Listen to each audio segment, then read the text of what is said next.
সম্মানিত দর্শক শ্রোতা, আজকে আবার আপনাদের সম্মুখে হাজির হলাম নতুন আর একটি প্রবাদ নিয়ে।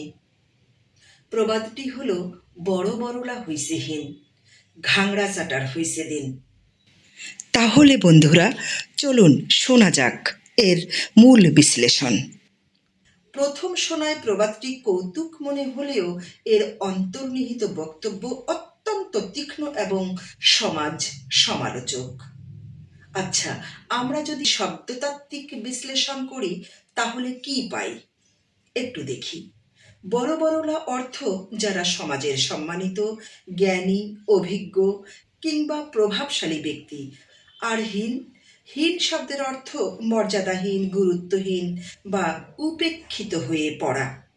অন্যদিকে ঘাংড়া, ঘাংড়া শব্দটি উত্তরবঙ্গের আঞ্চলিক ভাষায় গলার মধ্যে জমে থাকা কফ বা শ্লেষ্মাকে বোঝায়। এটি অত্যন্ত অরুচিকর ও ঘৃণিত একটি বস্তুর প্রতীক।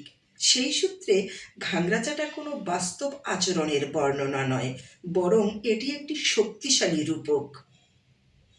এর দ্বারা এমন ব্যক্তিকে বোঝানো হয়েছে যে সামান্য স্বার্থের জন্য আত্মসম্মান বিসর্জন দিতেও দ্বিধা করে না এবং নৈতিকভাবে নিকৃষ্ট আচরণে অভ্যস্ত হতে পারে।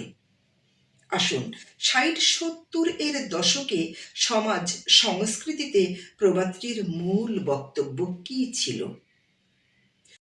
একসময় যে সমাজে জ্ঞান, সততা, অভিজ্ঞতার মূল্য ছিল, সেখানে সময়ের পরিবর্তনে সেই মূল্যবোধের অবক্ষয় ঘটেছে।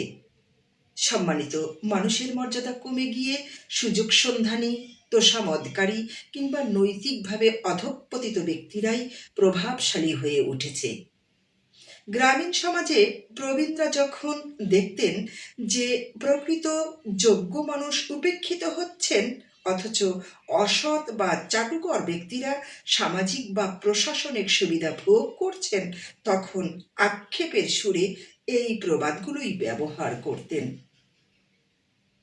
আবার প্রবাদটি এভাবেও বর্ণনা করেছেন গ্রামের প্রায় ১০০ ছুঁই ছুঁই বয়সের এক বৃদ্ধা, নাম মালেকা খাতুন। তিনি বলেন, আগের বড়লোকের ঘর, ধনির ঘর এলা গরিব হইছে বাহি, আর প্রজার ঘর কামলা খাটার ঘর, যাই হামাল্লার বাড়িত বড়লোকের বাড়িত খাটি খাইছে, গরু চড়াইছে, তার আজকাল দুইটা কাঁচা পয়সা হইয়া বড়লোকিতে আসমানত পাও থইছে।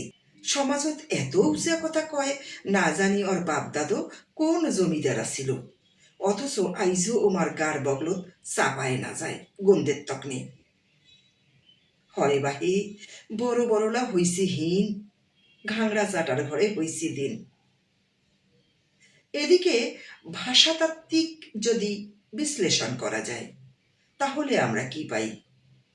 এই প্রবাদে ব্যবহৃত ঘাংড়া শব্দটি উত্তরবঙ্গের আঞ্চলিক শব্দভাণ্ডারের একটি গুরুত্বপূর্ণ উপাদান। এখানে শব্দটিকে খুব ঘৃণায় বর্ণিত করেছে। এই ধরনের শব্দগুলো স্থানীয় ভাষায় স্বতন্ত্র এবং লোকজ অভিজ্ঞতার পরিচয় বহন করে।